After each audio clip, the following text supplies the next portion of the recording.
The fourth death in the United States due to the H1N1 virus has been reported in Arizona. And here in New York, another flare-up has occurred just as public concern about the flu had begun to ease. CBS News correspondent Bianca Solorzano has the very latest. Good morning, Bianca. Hi, good morning. World Health Organization officials are warning that we should not let our guard down just yet. In fact, 3 new schools here in New York City are closed because of H1N1 virus flaring back up. The cases among students at this school here in Queens are mild, but the assistant principal has been hospitalized. 2 weeks after the crisis seemed all but over. I'm about to make an announcement that I had hoped we could avoid. New York City Mayor Michael Bloomberg announced that the city is closing 3 public schools for a week due to a flare-up of H1N1 cases. We're closing these schools in order to slow transmission. An assistant principal at one of the schools became New York's first critically ill flu patient. At another school, 241 students, or 16% of the student body, was absent Thursday.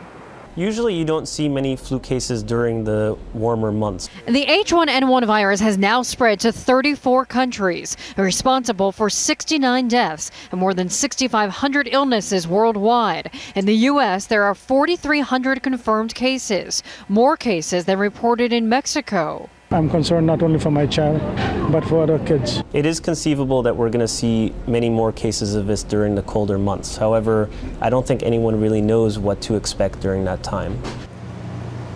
And vaccine experts have not yet decided whether to issue the go-ahead for wide-scale production of the H1N1 vaccine. Now, according to a new CBS poll, those polls say that nearly 2/3 of them are not concerned about a member of their household getting the H1N1 virus.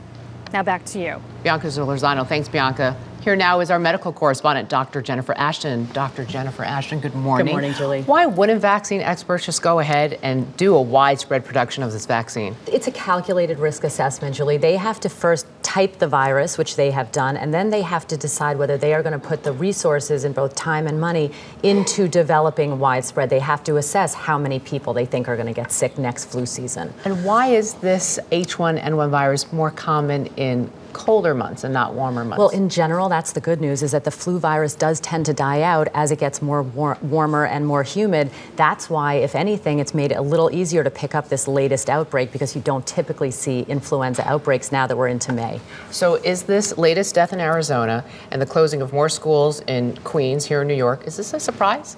Actually, it's not. We expected there to be more cases because we were very early in the outbreak last week and 2 weeks ago, and we will continue to see more. What people are looking ahead to is next flu season and how prevalent and serious we think the outbreak might be then. In the final seconds, anything else we need to know about this virus? It's mild so far, and it is going to be widespread. Common sense precautions. When you're sick, try not to expose yourself to other people. All right, Dr. Jennifer Ashton, thanks so much.